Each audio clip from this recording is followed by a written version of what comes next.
I'm Steve Hare. I would like to welcome you again to another edition of In Focus.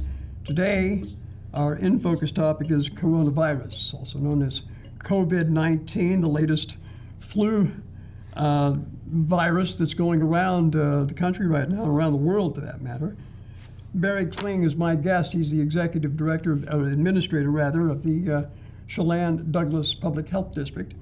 And I know that you have been busy over the past few weeks dealing with this new virus. And I thank you for joining us. I know pulling you away from your job is, you've been pretty busy. Well, part of my job is telling people what's going on, so I appreciate the opportunity, Steve. So what's it been like for you down at the district? It's been pretty wild. I mean, there's about 40 things that need to be done all immediately, but we're sorting through it and triaging our objectives and making a lot of progress. We've been working really hard, as you said, and we're activating our emergency response system and sorting through our objectives and keeping our Board of Health, elected officials up to date on it. So it's quite a challenge, but it's what we're here for.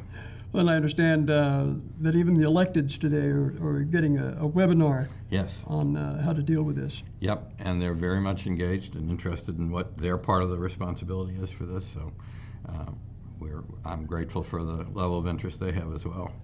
Barry Kling joins us here. The recording date is March 4th. So some of the information that you hear may be a little dated if you're watching at a later date. But as of this date, right now, what is the situation as far as COVID-19, at least in our area, Chelan, Douglas County? Okay. Well, we don't have any lab-confirmed cases in the two counties at this point. There are now 3 people in the county who are being tested, and we're awaiting results on the first of those in the next day or two. The others may be a few more days. One of those is actually a Grant County resident who is here for treatment. But we're not in the same situation that they are over on the west side, where they've had 9 deaths and have a number of lab-confirmed cases. But I also think that one of the reasons the cases have popped up more quickly over there is that they're looking harder. Our state health department's done a great job of getting activated. We've all had some testing frustrations that we can talk more about.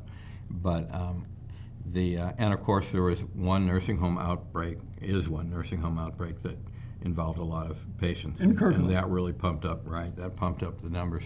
So, in the national media, we've gotten more attention lately than we normally do in a decade, I think, Washington State.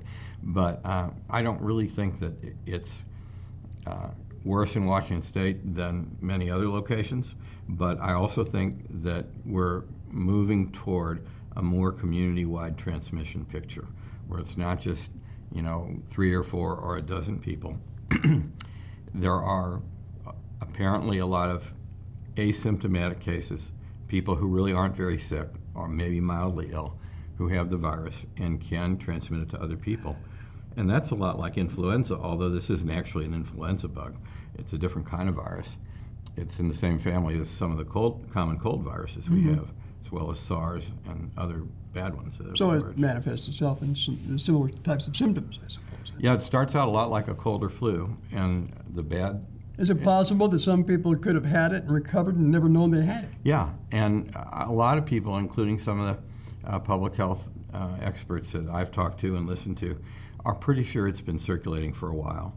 And I wouldn't be a bit surprised if it's circulating now in our community. Mm-hmm. So we ought to talk about just how worried we should be about that. But one of the most important things we can do is tell the public the truth. We have got to do that. We can't completely prevent unnecessary panic and that sort of thing. There'll probably be some crazy stuff happening. But what we're going to do is keep telling the truth. We're going to say what we do know. We're going to tell people when we don't know yet. Okay, so 3 cases that are unconfirmed that are being tested right now in Chelan County. Right. None in Douglas County at this point? No. Or is that just your service area? Well, it's a service area, but and Douglas County doesn't have hospitals, so they wouldn't actually be there anyway. This brings me to my next question, and it has to do with testing. Of course, and as you mentioned, there could be people out there that have had the virus but not known it and recovered. Yep. Others that possibly have it now and are experiencing some minor symptoms. Let's talk about that testing and why it is not more widespread. Well, it's being ramped up. And if folks are seeing this a few days from when we're recording it here on the 4th, it'll probably have changed further. But just recently, the testing was expanded from the State Public Health Lab to the University of Washington, which is using techniques that let them process more tests in a more rapid way. And so they're accepting lots of tests right now, ramping up rapidly. There will soon be other labs, I believe, that will be doing these tests. The Public Health Lab, due to the massive budget cuts that public health has had over the last few years and preparedness, can't do a lot of tests. They can do, I believe, 50 to 100 in a 24-hour period at the most. And UW right now is doing a lot more. So that, and the thing that came along with that is that the criteria for accepting tests have broadened considerably. UW will accept a test from any provider who believes it's in order. So if your doctor says you need a test, then you'll get that test. That's right, and they don't have to come to public health and we talk to the lab and get permission and all that. They can send it to the lab. That's one of the things, too, I think one of the messages they're trying to get out across. We spoke with Peter Rutherford and David Olson with the hospital and the clinic yesterday. Right. They're indicating that what you don't want to do is just, if you're sick, don't go to the doctor or to the emergency room, but to call ahead maybe. Right. You don't want to just go in without warning. You want to call them. If you're sick and you need care, get the care, but do it by calling first. And one of the reasons for that is if you have those symptoms, then the health professional who's going to meet you at the door and the others who take care of you need to have protective gear. And if we make all our health professionals sick, we're going to be in big trouble. So it's in all of our interests to cooperate with those measures and let that way the people who help you, if you have symptoms that suggest the possibility of coronavirus, they can protect themselves, and that protects us. I think the community spread is the big focus right now. It really is. And Steve, as that happens, and we're not quite there yet. We're in a transitional period as of today, but as that happens, it's going to mean that it's no longer more like Ebola, where every case you can find, you jump on that case and you're just trying to stop it right there. Right. It means it's beyond that. And with unidentifiable people, right, because they don't have symptoms or they're just common cold symptoms, you don't know who all those cases are, and you can't know. It doesn't matter how many thousands of people you put on that job. You don't know, and the people don't know, even that they're sick sometimes. So you have a situation a lot more like flu. Now, the infection is a little more serious than flu, but the dynamics of the way it spreads to the community and what you can do about it is starting to look a lot like that. And that means that it's going to be out there. It's critical to hit the sweet spot between I don't care and I'm absolutely panicked. And that's what we're trying to do, okay? Because, it's serious. Sure it is. Most people who get this disease will be fine, the vast majority. But some people will be hurt. And so it's serious. But we do serious things every day. We make serious decisions about our kids' education and their health care, or what car to drive and is it safe, and all kinds of things. This needs to be one of those important things we deal with without freaking out, because that doesn't help us any. I think when we hear about deaths and mortality rates and that type of thing, it gets a little scary. And at this point, worldwide, as I understand, the mortality rate's at about 3.4%. Well, World Health Organization released that figure, but I'm a little concerned about that number. Well, World Health Organization and CDC are two different organizations, I suppose. But, well, what concerned me is that that number seems to apply to those who were tested. Right. Well, that's what I mean. Right. I mean, now that And we're widening right. that sample, then exactly. Yeah. The denominator for that, if you will, it's a rate, so many per 100,000 population or whatever, or X percent. And you'd expect that to go down with more testing and more people, with the minor symptoms being tested. I think we're still going to test people who have symptoms. So that doesn't count all the people who were never sick enough to go into the doctor and get tested, or all the people who weren't sick at all. And so the true case fatality rate's what we call it, the likelihood that any given case will become a fatality, is probably more like 1%, maybe a little more. Now that's not nothing. Influenza is more like 0.1% in a normal season. Major pandemics like 1918 were worse than that. But so it's significant. But again, almost everybody who gets this is going to be fine. Yeah. And that's the sensible approach we need to take to it, I believe. And it's natural to assume that it will spread. It is spreading, I believe. Yeah. And it's not one of those things, people are always looking for somebody to blame when something bad happens.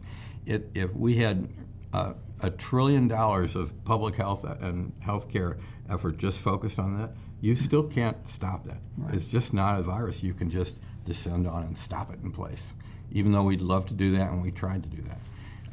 It's a virus that's going to be out there, and we're going to need to cope with it as a community and hang together, help each other out, and we'll get through it. That's one of the another issue related to this whole coronavirus problem is the community spread and what we can do as a community to stop the spread, other than what we do with personal hygiene. Right, and not touching our face and washing our hands a lot and everything. And when I came in, we didn't shake hands, we touched elbows. That was a good thing. Yeah, and the governor, of course, is taking another step towards containing this thing by advising that people avoid large gatherings. Right. Is that something that you would also suggest? I agree with him. It's not official CDC, State Health Department guidance at this point, but I think we're moving in that direction, and it's common sense. Well, next weekend, I know we have the big the Home Expo that's taking place at the Town Toyota Center. A lot of people are going to be there. Is the health district going to have a booth there? Not that I know of. Well, we usually don't. But I think, part of it is understanding how transmission happens, because some gatherings are more of a risk than others. Transmission normally happens when you're within 6 feet or less of a person, because it's droplets. Now, that doesn't mean aerosolized particles that can move, 30 yards through the air. Measles can be contracted that way, or through a ventilation. That is not the case with coronavirus, as best we can tell. The other main way that it's transmitted is someone with the virus contaminates a surface just by touching it or sneezing right on it or something, and then later someone else touches it. The virus depends on the surface and the conditions, but the virus will live for some time, at least some hours on most surfaces. So if you're in an event where there's a whole lot of people, but there's only a few around you at any given time, and you're not likely to be within 6 feet of them, that is a somewhat lower risk event, assuming you're not touching things and then touching your eyes or your nose or your mouth, So that's still important. And you want to wash your hands or use hand sanitizer with 60% or more alcohol. That is a little less risky than being packed like sardines, 1 foot away from the next guy in some sort of venue. And we're not China. We're not going to, the authorities are not going to shut down vast parts of the country, I don't believe. I'm not sure I'm pretty sure it wouldn't work anyway in our country. But there's going to be advice coming out, I believe, in the near future that discourages large gatherings and any gatherings where very many people are really crammed together closely. I would imagine that another vulnerable segment of the community would be the homeless population as well. How are you working with those agencies to deal with that segment? Well, like many things, we're really just gearing that up. It's not as though we have solutions on the ground out there right now. But I'm part of the homeless steering committee, the cooperative effort between the 2 counties in Wenatchee and East Wenatchee, and that group is already getting a lot of information, and we're going to be working with them to do what we can to help protect people who are homeless. Okay, and the nursing homes? Nursing homes, whenever we have an infectious disease, whether it's norovirus or influenza or this, facilities where a lot of people are relatively close together are at risk. And that's true about boarding schools and all kinds of things and nursing homes. So every year there are some norovirus outbreaks and some flu outbreaks in long-term care, and this virus is not going to be any different. And we saw that at the one in Kirkland. Nursing homes and other aging facilities are taking a lot of precautions. They really know they're in the spotlight and that they need to protect their patients. But I don't think any of us in this field were surprised that there was a nursing home outbreak. That's just part of the picture in our community. And, not to be complacent about it, not that you don't jump on it as hard as you can and try to stop it, but and treat those patients as well as possible. But just that that's a natural part of having an infectious virus circulating in a community. Well, Barry Kling with the Chelan Douglas Health District joining us today to talk about coronavirus. Is there anything else you'd like to get out to our viewers before we let you go? Well, one other thing, circling back to anxiety, is try to get your information from reliable sources. There's all kinds of crazy stuff out there. Well, I blame my own industry in large part for the fanning of the flames here. There has been some of that. On the other hand, media are critical allies in getting the truth out too. So and that's what we're trying to do. So, in my opinion, believing what you hear from public health authorities and the state health department, CDC, sources like that, universities, that's the kind of information I believe. And you're going to hear some crazy stuff, and use your filters to figure out which to act on. Are you satisfied, though, that the CDC is handling this properly? Yes. Now, I have to say one other thing about that. There are some politicians in both parties, this is not a partisan comment, who are just looking for an opportunity to jump all over them and everybody else because they want to blame somebody. Those are a lot of the same politicians who have ravaged the emergency preparedness budgets for CDC and local and state public health agencies over the last 10 years, not just this administration. And so if they want to complain to somebody, I think they ought to call their own offices. I think CDC is actually doing a very good job under the circumstances with the resources they have. Our state health department is being used by CDC as a good example to other state health departments. It's my understanding that Washington State is being used also as a test location for some of the therapeutic medications that they're testing at. Yeah, clinicians are doing a lot of things to see if any of the antiviral drugs that we've used or other medications might be active against this virus. And so, it's certainly not just Washington State, but ours are very much in the forefront of that. Yeah. Well, Barry, thank you very much for joining us, and good luck going forward. Thank you very much for the opportunity, Steve. Stay healthy. You too. Okay. Take care. Thanks for joining us. I'm Steve Hare. This is In Focus on NCW Life.